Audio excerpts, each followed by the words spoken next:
Saludos, muchas gracias por estar otra vez nuevamente en este estudio bíblico. Esta vez yo lo he titulado y lo voy a ir titulando. En este caso lo he titulado de esta manera: La santidad de Dios es peligrosa cuando no se respeta. Este es un estudio bíblico sobre el libro de Samuel y esta vez estamos en el capítulo 5 y vamos a analizarlo del versículo 1 al versículo 12. No les voy a ir mostrando versículo por versículo, pero sí les voy a dar el estudio general de lo que ustedes se van a encontrar en el capítulo 5 del versículo 1 al versículo 12. Vamos a empezar. El capítulo 5 trata de una batalla entre Yahvé y Dagón, pero no es una batalla física.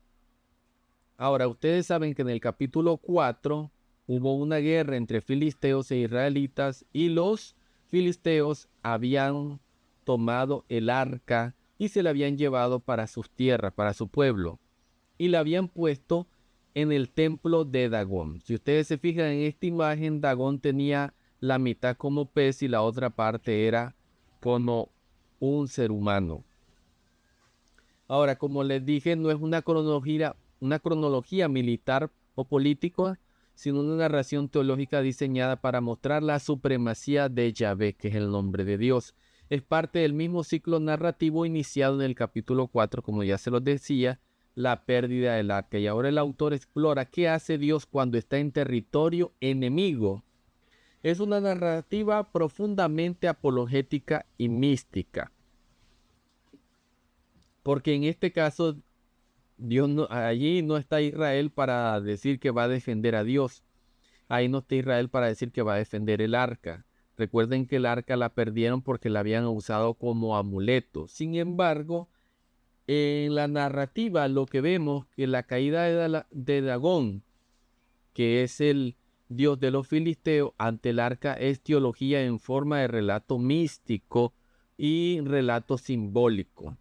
Como les decía, no es una batalla física, sino espiritual. El dios de los filisteos se postra ante Yahvé. Cuando ustedes leen ese relato y todo lo que pasa respecto al respecto al dios Dagón, lo que quiere decir el relato es que Dios es superior. Dios, Yahvé, es superior a los dioses paganos, a los dioses falsos. La estatua rota, cabeza y manos cortadas es lenguaje clásico del Antiguo Oriente para decir que una deidad ha sido derrotada completamente. Ahora, esta escena es mística, es un recurso teológico. El verdadero Dios no necesita ejército, ni rey, ni ni templo para actuar. Su presencia solo la vence. Es decir, lo que vemos allí en realidad es un relato teológico. No es que sucedió en la vida real, para que me puedan entender. El narrador quiere destacar que Dios es poderoso, que Dios es majestuoso, que no hay Dios pagano, ni Dios de piedra, ni otro tipo de Dios que haya inventado el ser humano que sea superior a Yahvé. Eso es lo que estamos leyendo. Pero si ustedes se dan cuenta, el autor hace una narración de todo esto para decir que Dios es superior. Bueno, entonces el autor se inventó este relato. A ver, para que puedan entender esto mejor. Este es un relato teológico. Su fin es mostrar que Dios es superior a los dioses paganos. Ahora, hay hechos reales también que sí sucedieron. Por ejemplo, Dagón era el dios de los filisteos. Ahora, los filisteos fueron enemigos de Israel, enemigos real, y hay pruebas de eso. Entonces, el autor recopiló información de la tradición oral, de esas batallas que tuvieron los filisteos contra los israelitas, de los dioses paganos, del momento en que estaba el arca, y entonces decidió, inspirado por el Espíritu Santo, hacer este relato de forma teológica con el objetivo de decir de que Dios es superior a todos los dioses paganos. Ahora, en las culturas cananeas y filisteas, el umbral del templo era considerado una zona sagrada. Por eso, cuando está el dios pagano Dagón cortado de las manos y aparece en el umbral y luego los sacerdotes no lo pisen, muestra una respuesta religiosa cultural. Es decir, fue lo que quiere decir el autor es que Dios humillará a cualquier tipo de Dios que pueda tener el ser humano, porque solo existe el Dios verdadero y ese es Yahvé. Y ahí se desarrolla una superstición ritual basada en una derrota. Estas creencias las tenían las culturas cananeas y filisteas, y el autor mezcla en su historia teológica la batalla que no es física entre Yahvé y Dagón en este relato. No es que entendieran que Yahvé era el Dios verdadero, pero sí reconocieron que su Dios había sido humillado y que algo sagrado había ocurrido. Bueno, vemos allí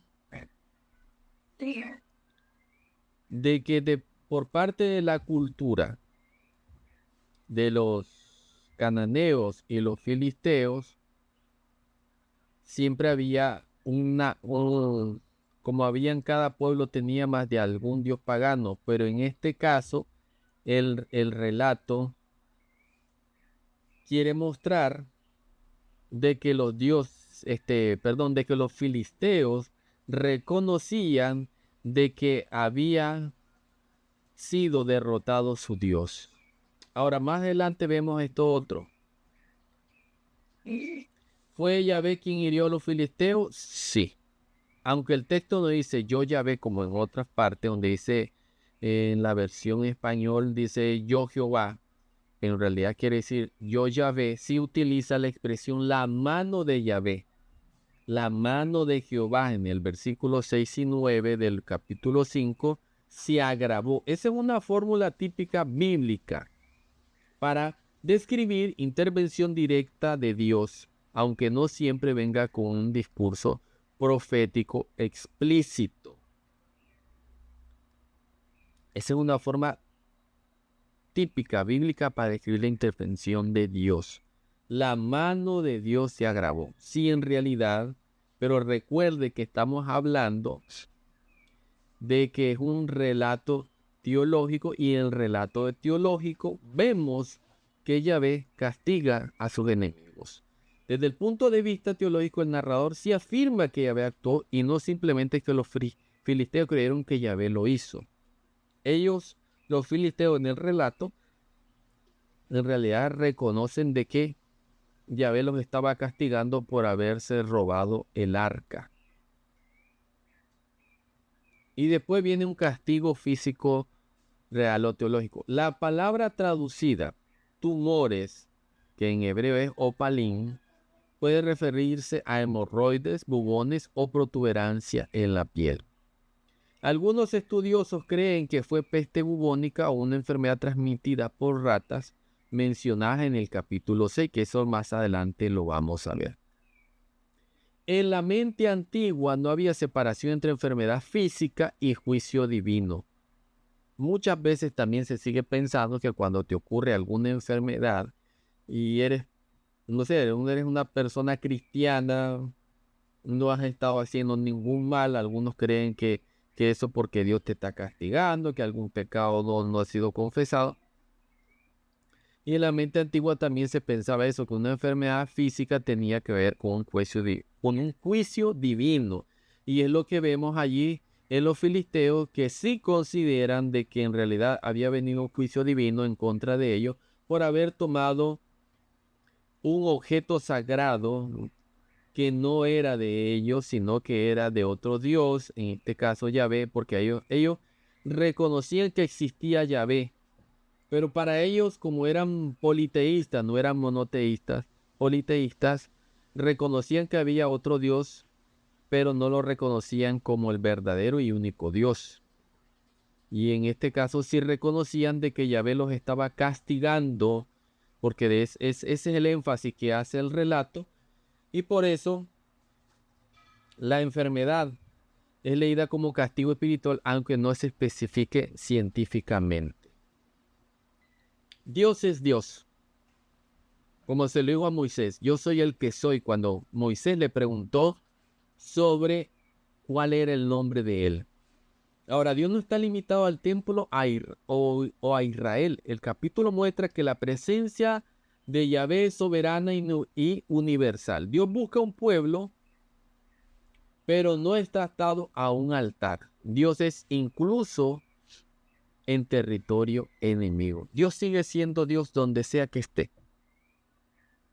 ¿Verdad? A lo mejor los filisteos creían que al tener ellos el arca en su poder, entonces ellos tenían dominio sobre ese poder de ese Dios. Pero ellos se equivocaron porque no sabían con quién en realidad se habían metido. Ahora el autor contrasta el Dios muerto Dagón con el Dios vivo Yahvé. Israel había tratado el arca como un amuleto, pero Yahvé demuestra que él no es un ídolo manipulable, sino el Dios que actúa con poder y cuando quiere. En otras palabras, el relato también quiere resaltar de que los filisteos creían que al quitarle el arca a los israelitas le habían quitado un poder y que ese poder lo podían manipular y lo podían manipular como ellos manipulaban a su dios Dagón. ¿Ya? Entonces, el arca no es un amuleto, es un objeto sagrado y simbólico, pero no significaba de que porque Dios estaba dentro de esa arca, porque creían que Dios estaba dentro de esa arca, entonces tenían controlado a Yahvé. Y lo que hace el narrador teológico es demostrar que Dios está por encima de los dioses paganos. Ahora, el sufrimiento de los filisteos muestra que la santidad de Dios es peligrosa. Ahí es donde debemos llegar. La santidad de Dios es peligrosa cuando no se respeta. No basta con tener un objeto sagrado. Sin reverencia ni obediencia, la presencia de Dios se puede volver juicio. Juicio, juicio. El narrador quiere resaltar eso. Dios es amor, pero hay que tener mucho cuidado en que Dios sí es misericordioso, pero nosotros no podemos estar abusando del lugar donde nosotros servimos, del lugar donde Dios se manifiesta y queramos verlo como algo que, o sea, Dios no me va a hacer nada. Yo vivo una vida en pecado y sigo sirviendo en la presencia del Señor, sigo sirviendo ahí en el altar, sigo sirviendo en la iglesia y no tengo temor. O sea, no tengo temor. Los filisteos no le tenían temor a Yahvé. Por supuesto que no lo tenían temor porque aún no lo conocían.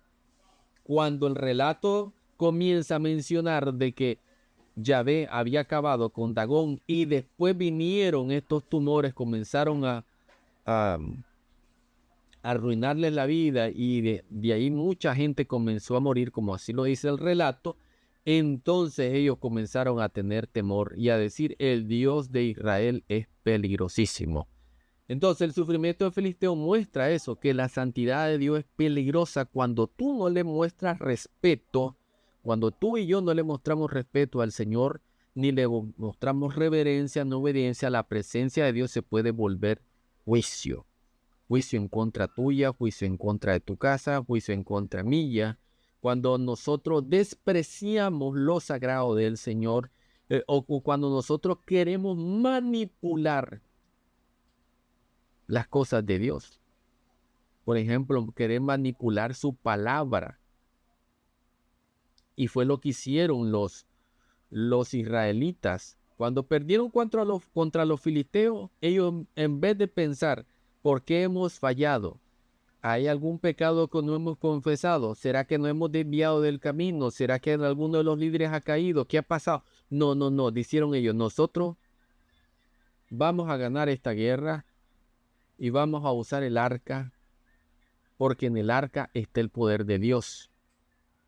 Y si nosotros tenemos el arca, Dios está obligado a darnos la victoria. Cuidadito con eso, porque podemos estar usando eso, cosas que nos ha dado el Señor. Podemos estar usando la palabra como un tipo de amuleto. Podemos estar usando las cosas sagradas del Señor como tipo amuleto, y decir de que Dios nos va a favorecer si nosotros tenemos esos objetos sagrados. No, Dios no está atado a ningún objeto sagrado. No está atado a ningún objeto sagrado. Él es Dios. A donde sea que esté en la oscuridad o esté en la luz, Él sigue siendo siempre Dios, porque Él es soberano, está por encima de todo. Pero lo que Dios no tolera el Señor, es que nosotros despreciemos su presencia, queramos manipular la presencia del Señor y no le demos el debido respeto, ni la reverencia, ni la obediencia a su palabra. La obediencia a su palabra, que debemos tener mucho cuidado. El pueblo de Israel no respetó ese objeto sagrado. Lo quiso usar como un amuleto, quiso manipular el poder que tenía ese objeto sagrado. ¿Para qué? Para que Dios le diera la victoria. Ellos querían victoria y aún en pecado. Ellos querían el favor de Dios sin arrepentimiento. Ellos querían la bendición de Dios sin obediencia y sin querer cumplir la palabra, sin querer cumplir la ley del Señor. Entonces, hermanos, no hagamos esas cosas. Porque no hay bendición sin obediencia. No hay bendición sin arrepentimiento. No hay bendición sin santidad en realidad. No hay bendición sin respeto a la presencia del Señor. No hay bendición sin reverencia a la santidad y a la misma presencia del Señor. Y cuando nosotros nos mostramos irrespetuosos, nos mostramos altivos, nos mostramos irreverentes a la presencia de Dios, a las cosas sagradas de Dios, puede haber un juicio. Y aquí lo vemos. Hubo un juicio sobre el pueblo filisteo. Hubo un juicio y ahí está. Dios acabó con el dios pagano. Yahvé acabó con el dios pagano. Después le vinieron enfermedades. Y posteriormente ellos comenzaron a sufrir. Y eso lo vamos a ver el avance en el capítulo 6. Porque aquí no termina eso. Fue un largo sufrimiento que pasaron los filisteos, que es lo que quiere resaltar, cuando ellos creían de que el nombre de Dios se puede tomar en vano. Cuando ellos creían de que Yahvé era cualquier Dios, de que Yahvé es cualquier Dios, y Yahvé no es cualquier Dios. Yahvé es el Dios verdadero, el que se merece toda la adoración, el que se merece todo el respeto y toda la reverencia a su santidad. Nos vemos en el capítulo 6. Dios les bendiga.